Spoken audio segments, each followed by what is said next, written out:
guys, it's Shalene, and today I'm super excited to be showing you the much requested how to make minimal house like Enzo Siragusa. As usual, you can get the project file and samples and MIDI and presets and all that stuff from this video in the description, and if you're a patron on my Patreon, check there because it's already been available for a minute now. Yeah, let's get started. We're at 126 BPM. The first sound we have here is the bass, which sounds like this.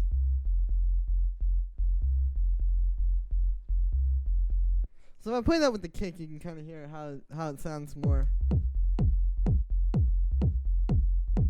accurately there. So here are the notes for this one. It's pretty simple. It's mostly just droning on the F, to be honest with you. You know, with this style, the bass line is just as much rhythmic as it is meant to be part of like the harmonic structure of the track or like the musical stuff. So it's just a very rhythmic, very bouncy bass line to contrast the kick, which is of course just doing straight quarter notes. And yeah, you can see it's mostly just droning on F. We're in F minor. The only extra note here is C, which is just the fifth of F minor.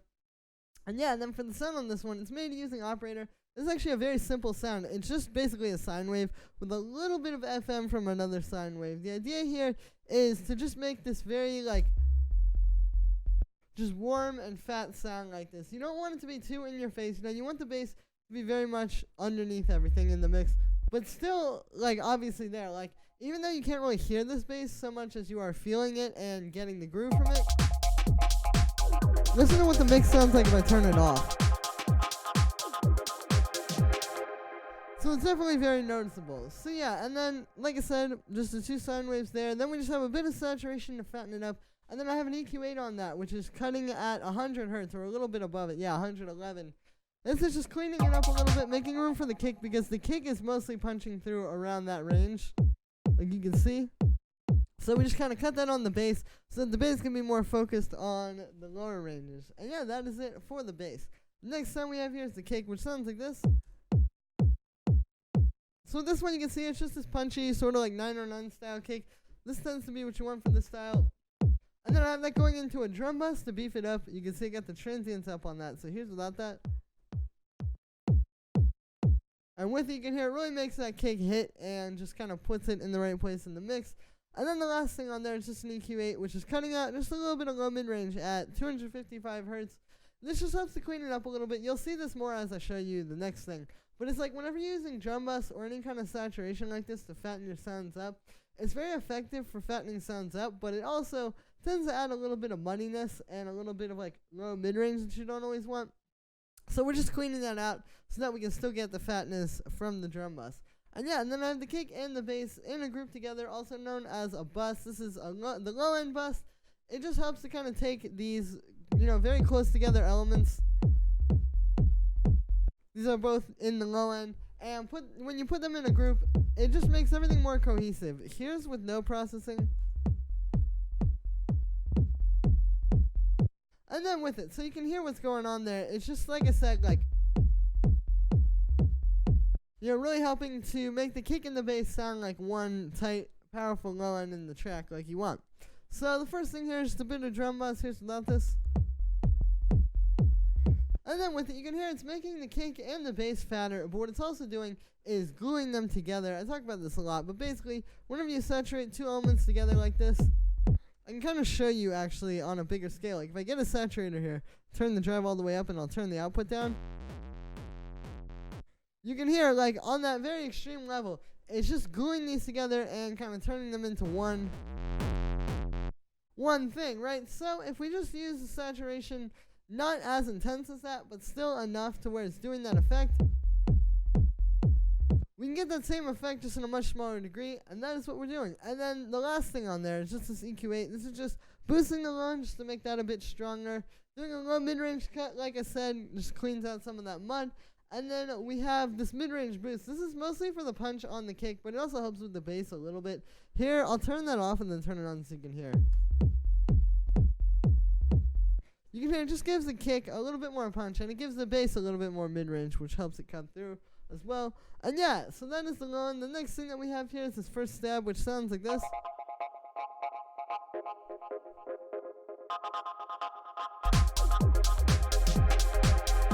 You can hear it's sort of like that main stab that you hear throughout the track. This is something I noticed in a lot of not just Enzo's tracks, but a lot of tracks in the style. It's like these very dubby sort of stabs. So what these are just actually an just F minor across 2 octaves. F minor 7, I should say, because we have an F minor chord here, F, G sharp, C, and then there's that extra D sharp on top of there, a minor 7.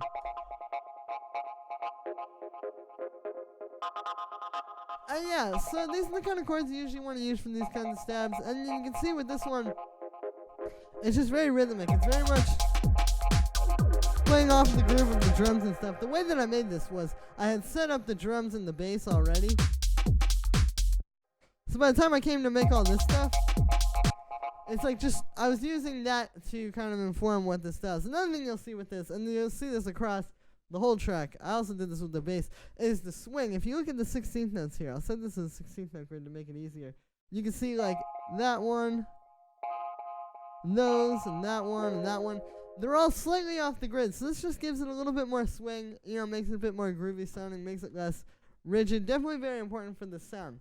But yeah, and then for the sound on this one, it's made using operators. So this is using FM. Basically what we have here is this sort of like, it's almost like a square wavy synth, I feel like. But you can see we just have 3 sine waves at different octaves doing FM there. And then I just have those going into this low pass, which has a pretty high resonance. The resonance is definitely important for getting that warm sound. And then I've got the frequency just slowly moving across this little thing here. So filter movement is also pretty important. You don't want this to just stay in one place. This is how we give the track like a sense of kind of moving and evolving and changing and all of that stuff.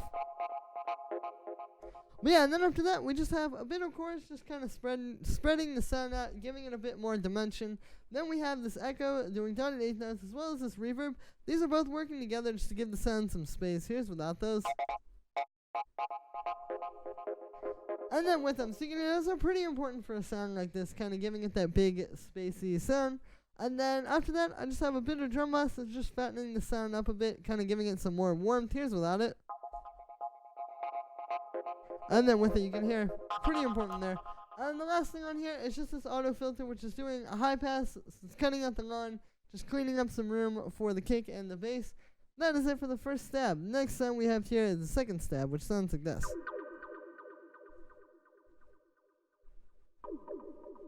So this is playing the same chord that you saw that last stab was playing, just an F minor 7. You can hear it just plays those 2 little notes in between there. Or I should say at the end of the first bar, but yeah, it's kind of like having one that's playing throughout the whole track, like the first one I showed you, and then this one, which is a bit more sparse and kind of just playing its own little thing in the middle there. So what we got going on here is those chords I just showed you, and then this is just an FM sound, pretty simple, pretty similar to that last one as well. You can see just 2 sine waves, an octave apart. Then I have it going through a low pass filter. This one has an even higher resonance, so the resonance is pretty important with this one, as you can hear, because it's like got that squelchy sound to it. But yeah, and then with this one we have the filter's got an envelope on it, so that's just making it like that pluck like that. With this one, it's all about having the envelope and then the high resonance, which gives you that really like sharp sound. This is something I noticed in a few of Enzo. I'm gonna give a moment there for you to hear it. But yeah, like this is something I heard in a few of Enzo's tracks, like just kind of like, you know, having this stab, which is very warm and analog sounding because of that resonance. And then the only other thing there is just I have the low pass filter constantly moving throughout the track. Just like with that other one, just gives it some motion, makes it more than just like a simple stab that's just staying in the same place. After that, I have a bit of chorus to spread it out a bit. Then we have a bit of echo and reverb, just giving it some space. Then I have a bit of drum bass, fattening it up. This is also giving it that more warm, kind of like analog sound. Here's without it. So yeah, you can hear it. And then the last thing we have on there is just an auto filter, cutting out the low end. Pretty simple there. Cleaning it up. And that is it for the second stab. Next sound we have here is this chord, which sounds like this. So this is meant to be more of a contrast to those other sounds, where the other ones were just playing like these quick stabby chords.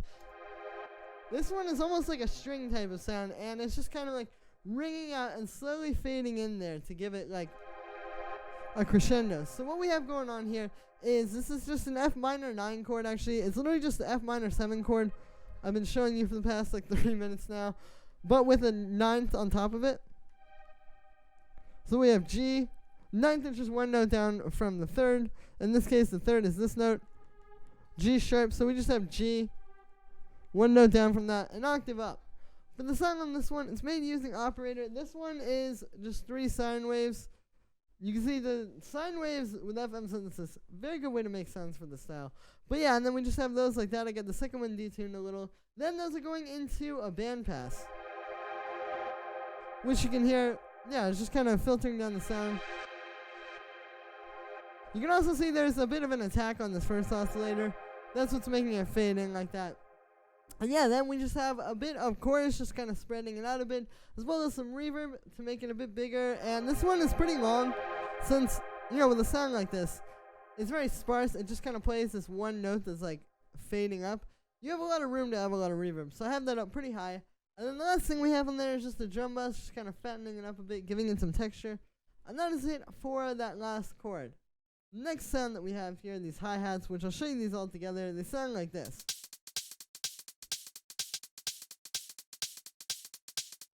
So what we have here is we have this one, which is playing just constant 16th notes. You can hear that has some swing on it. We have this one, which is kind of like the main one. You can hear I've got a bit of drum bus on that as well. And then we have this high one on top of that. And you can hear this is just adding some sort of sharp high end. So it's really like this one mainly. It's kind of the idea is you would have that, and then at some point, then you bring in that sharper one, and you can hear it kind of like refreshes the groove and kind of brings it to life. But layering these together is typically how you would do it, because you have like this one in the mid-range, so you have that throughout most of the track. And then this one's in the high end. And then when that comes in, it's kind of like, you know, making up for the stuff that you don't have in this one. So yeah, then after that we have like this little percussion, which all together sounds like this.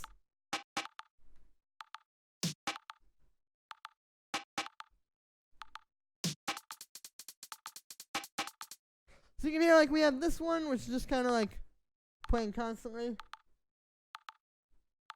Then we have this little garage rim shot. This is like from UK garage style drums. I definitely recommend for this style, not just with Enzo Siragusa style, but with a lot of this kind of like more fused London style minimal house, I'd recommend using some UK garage sounds. Definitely like good way to get that vibe that they use a lot. And they use a lot of garage drums in their sounds, or in their tracks. And then there's also just like this little snare, which you can hear plays off of the rim shot. So yeah, and then if you listen to all the drums together, you can hear the stuff is just kind of filling it out, you know, giving it more than just like the hi-hats. Like the hi-hats on their own, of course, work pretty well, but you want to have something more there, and that's what this provides. So yeah, and then the last sound we have in here is the clap, which sounds like this. So this one is more about the style of clap. I was finding when I was putting this up against a few different reference tracks from Enzo's catalog, it's like you just want this very sharp, hard-hitting clap like this. You know, of course, no reverb, but you don't even want like a lot of tail to it. You just want like a quick like that. And then a bit of drum bus on that, just fattening it up. And yeah, and then I have all that percussion in a group together. This is just like with the kick and the bass, just kind of making a percussion bus. You'll see, here's with no processing. And then with everything being processed together. So you can hear with this one, it's a little bit more subtle, but it's definitely helping a lot to just bring all the drums together and make them feel like they all fit together. So the first thing we have here is the drum bus. You heard without that versus with it. This is what takes everything, kind of brings it up to a more even level. It's giving everything a more even texture as well, like making everything kind of sound like it's in the same world. And then after that, we have this EQ8. And with this one, I'm just cutting out the low end a little bit and then doing a bit of a high end boost, just to make it a bit sharper.